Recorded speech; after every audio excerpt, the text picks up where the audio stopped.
kunyari meron kayong kadate, tapos biglang sa kalagitnaan ng inyong pagkain o chicken, biglang hindi na-realize, ay, hindi ko pala siya gusto. Ano gagawin? Hindi naman, Vice. Hindi naman ako yung gano'n na tao.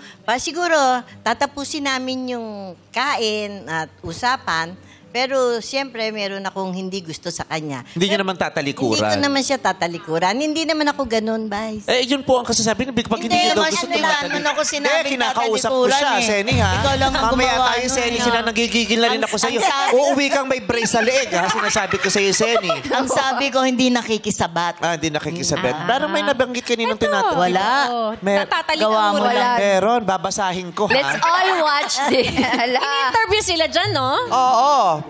Supladita siya. Oh. Kapag ayaw niya sa tao, ay tatalikod siya. Yan ang binasa mo kanina. Nalikod lang na ganyan. Tapos siya nakikisabat. Sa side view. Oo. Hindi Sa side pala view lang. talikod. Sino ba nagsabi nun? Mali gumawa niyan. Oh.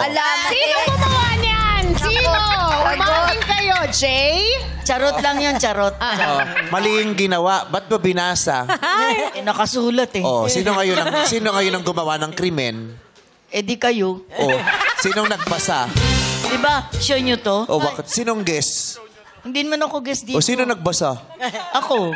So sinong gumawa? Kayo.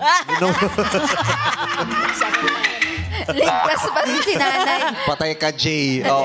Hindi naman pala literal. Figure of speech. Charot ko lang yun. Charot lang. Huwag niyo kami pinagluloko. Nagtatrabaho kami dito, Seni, ha? Gigigil ako sa'yo, Seni. So,